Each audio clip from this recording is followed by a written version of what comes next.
Bonjour à tous, bienvenue sur ce nouvel épisode de Cyberjobs. Aujourd'hui, j'ai le plaisir d'accueillir Anas, qui est Campus Manager chez Allemande. Bonne écoute. Bonjour à tous, bienvenue sur ce nouveau podcast proposé par Cyberjobs. Je suis Richie Cohen, cofondateur de la plateforme, et aujourd'hui, j'ai le plaisir d'accueillir Anas Rouas, 27 ans, Campus Manager chez Allemande. Bonjour Anas. Bonjour Richie, bonjour Cyberjobs, bonjour à tous. Merci déjà pour l'invitation à ce podcast sur un sujet qui me tient tout particulièrement à cœur. Avec plaisir Anas, et justement on va rentrer directement dans le cœur du sujet. Est-ce que déjà tu peux nous parler un petit peu de toi et de tes fonctions chez Allemande? Ouais, absolument. Moi j'ai rejoint la société il y a 4 ans et demi maintenant pour venir occuper la fonction dans un domaine où l'embauche des jeunes est un véritable enjeu pour le coup. Mes principales missions, ça va être le suivi de nos relations avec nos écoles d'ingénieurs et universités partenaires. Ça va être l'organisation aussi des différentes actions, événements qu'on peut réaliser avec celles-ci. Le recrutement aussi forcément de tous les stagiaires, alternants de l'entreprise. Après, en parallèle de tout ça, je vais aussi m'occuper de certains sujets sur l'intégration des collaborateurs, donc tout contrat confondu, notamment les personnes en CDI. Et puis aussi, ça c'est un peu cool, l'organisation de certaines soirées en interne. D'accord. Et juste avant Allemande, tu étais, qu'est-ce que tu faisais? Enfin, tu peux nous parler un peu plus de ton parcours?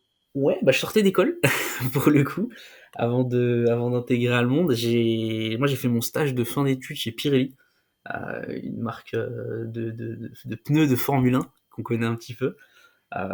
J'ai commencé un petit peu à traiter pendant mon stage de fin d'études le recrutement des jeunes. Ça m'a beaucoup plu et c'est comme ça que je tombais là-dedans en fait. J'ai fait une école de commerce moi, très généraliste avec une spécialisation en ressources humaines. Je suis vite arrivé au recrutement et après de fil en aiguille avec mon stage de fin d'études, j'ai commencé à m'intéresser plutôt au domaine des relations écoles et le recrutement des jeunes. D'accord. Et pourquoi la cybersécurité? C'est une très bonne question. J'avais honnêtement, aucun attrait en sortie d'école pour l'informatique et la cybersécurité. C'est un peu venu comme ça, honnêtement. Il y a quelques temps, et c'est encore le cas aujourd'hui, on a vu que l'informatique, c'est un métier très porteur.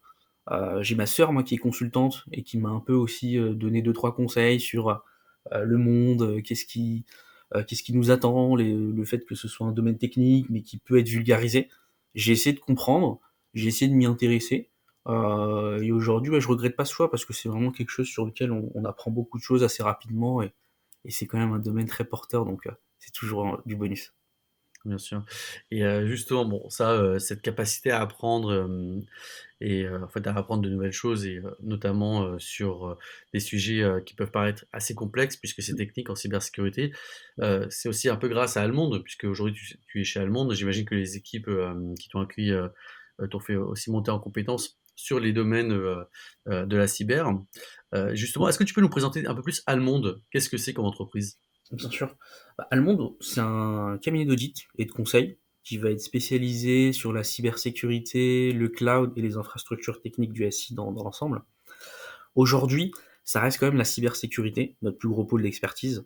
On va être capable d'accompagner nos clients sur des volets autant organisationnels, donc tout ce qui va être conformité, gouvernance, audit orga, sensibilisation des collaborateurs sur des notions type phishing, ce genre de choses, et aussi opérationnel. Donc tout ce qui va être test d'intrusion, on a une équipe pentest, une équipe SOC, Security Operations Center, on est plutôt sur les notions défensives, et puis toute une équipe sur la conception d'architecture d'infrastructures sécurisées pour les clients qui vont en faire la demande. Vu qu'on est un cabinet, notre positionnement fait que nos consultants, ils vont fournir autant des prestations en régie qu'au forfait. Donc, c'est-à-dire, pour vulgariser un peu les choses, avec un engagement de moyens ou de résultats pour les clients qui font appel à nous pour leur projet. Donc aujourd'hui, Allemande, Anas, c'est Ouais. combien de collaborateurs? Aujourd'hui, on a à peu près 320, toutes marques confondues, parce on fait partie d'un groupe avec une société, notre holding qui s'appelle iField, avec en dessous deux marques, Allemande et Board of Cyber. Board of Cyber qui, pour information, travaille sur du cyberscore, on fait du scoring en cybersécurité. deux marques confondues, Allemande et Board of Cyber, on est 320 aujourd'hui. D'accord, et vous avez recruté 120 collaborateurs juste en 2022? Absolument, absolument. On avait des gros objectifs en 2022. On a réussi ce pari de recruter les 120 nouveaux collaborateurs au sein du groupe. Et ça, c'est super parce que ça nous a fait, ça nous a permis d'avoir une belle croissance, que ce soit au niveau de notre travail ou aussi de notre chiffre d'affaires, qui lui-même a beaucoup progressé. Donc ouais, ça a été une grosse année et c'est encore le cas pour 2023 pour le coup. On est 320 aujourd'hui comme je le disais. Et l'objectif en 2023, bah, c'est encore d'avoir des objectifs encore plus hauts. Donc là, l'idée, ça va être de continuer à renforcer nos activités, en créer de nouvelles, et surtout embaucher 150 nouveaux collègues pour venir nous aider dans cette belle aventure. Mais comment on fait pour recruter 120 collaborateurs en 2022, 150 ensuite, alors que le marché il est extrêmement tendu? C'est quoi votre Bon, secret? je, je pense pas qu'il y ait un secret, honnêtement. Euh, on a une équipe qui est quand même assez performante au niveau recrutement, qui a pas mal d'années d'expérience et on est aussi surtout bien accompagné, il faut le dire, parce que l'équipe recrutement, elle a le rôle de venir intégrer les collaborateurs, de venir trouver aussi des pépites sur le marché. Mais au-delà de ça, nous, on a besoin d'être accompagnés par nos managers, on a besoin d'être accompagnés par nos équipes opérationnelles. Tout ça fait que on a des bonnes connaissances, on a la possibilité de bien vendre notre société. La société fait du bon travail. Derrière, ça vient tout seul.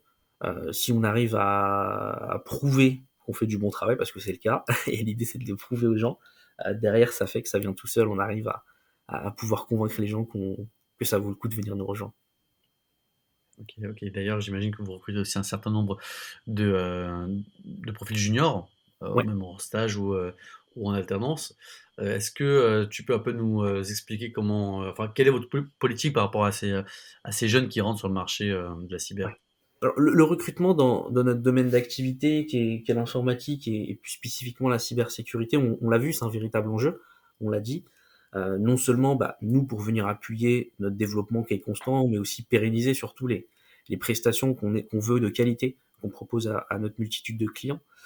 Forcément, en première ligne sur le sujet, l'équipe recrutement elle a un rôle primordial au sein de l'entreprise, ça c'est clair et net. C'est même le rôle clé, à mon avis, de l'entreprise. Donc on doit sans cesse nous réinventer, sans cesse proposer de nouvelles choses pour accélérer toujours les recrutements qui sont en jeu, on l'a dit. Quand je suis arrivé, moi, il y a 4 ans et demi, avec ce rôle campus dans la société, l'entreprise avait justement déjà en tête que le recrutement des jeunes, ça serait un enjeu d'avenir et une vraie opportunité à saisir. Le recrutement de profils expérimentés, évidemment, c'est toujours un objectif pour nous, hein, on est d'accord là-dessus. Par contre, on peut pas miser uniquement là-dessus dans un marché qui est très tendu, très concurrentiel. Ça permet pas d'atteindre ces objectifs de miser uniquement sur le recrutement de profils expérimentés. Donc, au-delà de permettre un recrutement constant pour nous, le recrutement des jeunes, c'est aussi beaucoup plus que ça. On s'assure déjà d'embarquer un profil avec une formation, avec des technologies, des méthodes de travail qui sont au goût du jour, qui sont celles qu'on pratique aujourd'hui. On a aussi souvent tendance à dire que recruter un jeune diplômé, ça permet, oui, de le façonner à son image, à ses méthodes. C'est vrai aussi. Mais moi, ce que je vois surtout et ce qu'on voit surtout, c'est que les jeunes recrues, elles nous apportent surtout à nous de nouvelles méthodes. Ça permet de nous remettre en question et d'avoir une amélioration qui est permanente. Ça, c'est clair et net. Un jeune aussi, c'est un élément avec une progression qui va être très forte sur ses premières années. La motivation est forcément plus grande. Donc nous, c'est aussi la garantie d'un investissement de qualité. Donc tout ça fait que, évidemment, aujourd'hui, miser sur les jeunes, miser sur le recrutement de jeunes diplômés, c'est vraiment un enjeu pour nous. Mais c'est intéressant ce que tu dis parce que les jeunes, dire que les jeunes aussi peuvent euh, nous, nous permettre de nous remettre en question, c'est-à-dire que il y a une liberté, on va dire, de parole et surtout d'être force de proposition assez importante. Et ça, c'est Ouais. assez rare, hein. Bah, Parce que c'est quelque chose qu'on demande, hein, justement, quand on fait des entretiens avec des jeunes, c'est l'idée, c'est de savoir est-ce que le jeune va être force de proposition, va être motivé à nous proposer des choses, à nous partager le fruit de son travail, nous partager plein de choses. Ça, c'est des choses qu'on demande et au contraire qui sont valorisées pour le coup. Et justement, quelles sont les perspectives d'évolution, au sein de l'entreprise? Ouais, ça Alors qu'on c'est soit jeune ou moins jeune, hein? ouais, OK. Ça c'est une grosse fierté pour nous de pouvoir en parler parce qu'on fait pas mal de choses à ce niveau-là. Aujourd'hui, tu vois, moi, à mon niveau, voir que d'anciens stagiaires de l'entreprise sont devenus team leaders ou même responsables d'une offre, bah, c'est super. C'est quelque chose qu'on veut vraiment mettre en avant, pour le coup. On sait qu'on a la possibilité, en fait, d'offrir à des jeunes recrues ou moins jeunes une belle évolution. Et forcément, bah, ça c'est le petit plus pour les jeunes, c'est que ce sera plus visible, ce sera plus impressionnant de voir une évolution pour quelqu'un qui a démarré en gros de zéro en sortie d'école. Donc après, en parallèle des évolutions classiques qu'on connaît, qui sont salariales annuellement, de position, c'est-à-dire devenir team leader, responsable d'une activité, d'une offre, devenir expert, référent technique, on a aussi des rôles qui se débloquent assez facilement, un peu au bon vouloir hein, pour le coup, un peu à la motivation de chacun. Et là, il y a une multitude. Ça peut être devenir parrain pour un nouveau collègue, c'est-à-dire l'accompagner sur son intégration, répondre à ses questions, l'aider sur son évolution aussi, lui donner des conseils sur moi, qu'est-ce que j'ai fait et toi, qu'est-ce que tu peux faire. Et ça peut être aussi bah, juste échanger de manière informelle. On peut m'accompagner moi, ça c'est une possibilité, c'est une évolution qu'on a avec les mois d'ancienneté sur les relations écoles. Donc participe à des forums, à un événement, jury projet, une simulation d'entretien, enfin toutes les choses qu'on peut faire avec nos écoles. Et ça, bah, c'est d'autant plus valorisant quand on dit je participe à tel événement avec mon ancienne école. Forcément, c'est quelque chose qui plaît beaucoup. On peut encadrer un stagiaire, un alternant. Là aussi, pareil, pour moi, à mon niveau, c'est très gratifiant de voir un ancien stagiaire que j'ai recruté qui va encadrer un alternant, un stagiaire ou même devenir manager plus tard, bah, c'est une fierté de se dire bah, j'ai participé à ce cheminement et de me dire que voilà, de voir que les recrues qu'on a intégrées il y a quelques temps aujourd'hui ont progressé. On peut s'investir après bah, dans l'organisation de soirées internes, faire du partage de connaissances, animer un workshop, plusieurs workshops, faire de la communication, participer à la promotion d'entreprise. Les possibilités sont énormes, sont multiples. Donc l'évolution, c'est on a les positions classiques, mais on a aussi d'autres choses qu'on essaye de mettre en avant qui sont, à notre sens, ultra intéressantes. Et on parle beaucoup des jeunes là depuis le début de ce podcast. Quelle est la proportion, on va dire, de ceux qui ont, on va dire plus de 3 ou 5 ans d'expérience et ceux qui ont moins de 3 à 5 ans d'expérience? Bah, sur l'ensemble de la société, on a plutôt c'est assez homogène, honnêtement.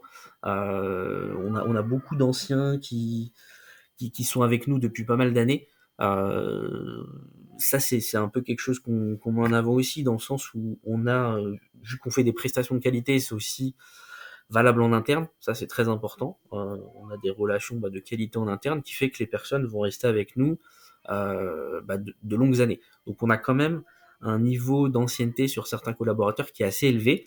Mais c'est vrai que sur les embauchés, je pense qu'on a une proportion qui est forcément plus forte sur les juniors. Les 3 à 5 ans, aujourd'hui, c'est les plus durs à trouver sur le marché. Honnêtement, c'est ceux qui sont le plus bankable. Donc forcément, ceux avec lesquels on va avoir beaucoup de concurrence avec d'autres sociétés. Donc ils vont être le plus dur à recruter. Mais en interne, en tout cas, on a une bonne homogénéité entre les jeunes, les moins jeunes et surtout les encore moins jeunes, les seniors qui sont aussi pas mal présents en force dans la société. D'accord.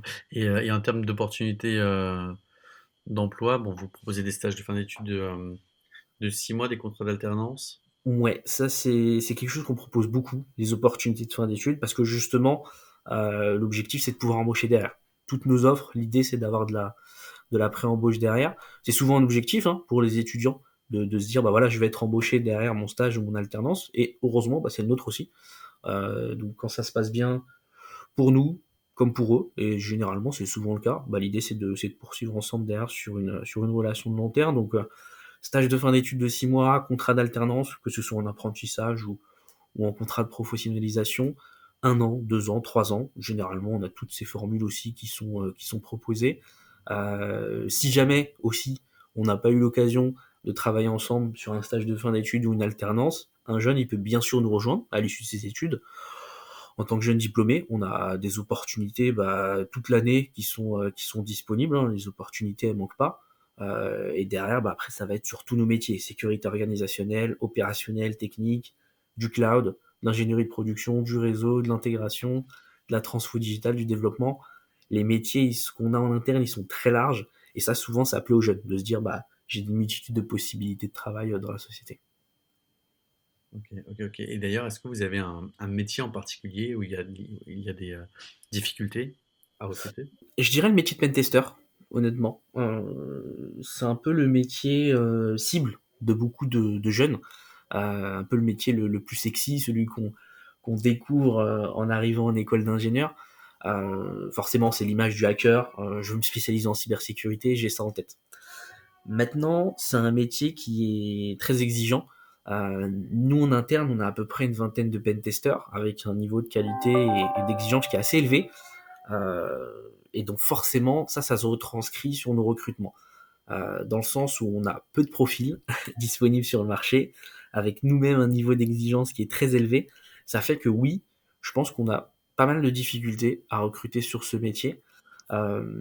Cette année aussi, enfin plutôt en 2022, ce que j'ai observé, c'est peut-être le métier qui va tourner autour du réseau. Peut-être un métier qui commence petit à petit un peu à être oublié. Le réseau, ça va être la base de tout, hein, de la cybersécurité, du métier aussi du cloud. Et peut-être qu'aujourd'hui, de plus en plus, on va avoir des jeunes qui vont se diriger vers d'autres métiers, plutôt tournés cyber ou plutôt tournés cloud. Donc aussi, ça fait partie de nos projets, le réseau. C'est vrai que de plus en plus, on a des difficultés à trouver des profils de ce type sur le marché. Classiquement, lors d'un process de recrutement, l'idée pour nous, c'est de nous assurer que le candidat détient de bonnes connaissances. Après, forcément, on est moins exigeant là-dessus avec les jeunes. Parce que en tant que jeune diplômé, jeune recrue, on ne peut pas tout connaître. On n'a pas besoin de tout connaître. Il faut surtout avoir de bonnes bases. Des bonnes bases suffisent parce que nous, derrière, on va miser là-dessus pour une montée en compétences. Pour que cette montée en compétences, après, se passe bien, au-delà de bonnes bases, on a aussi besoin de personnes, de jeunes, qui ont envie d'apprendre, qui ont envie de monter en compétences. C'est important. On peut pas monter en compétences, apprendre plus si on n'a pas envie. Donc on a besoin de jeunes qui sont curieux, qui ont envie d'apprendre, qui sont pas réticents aussi à l'idée d'être dans l'apprentissage permanent.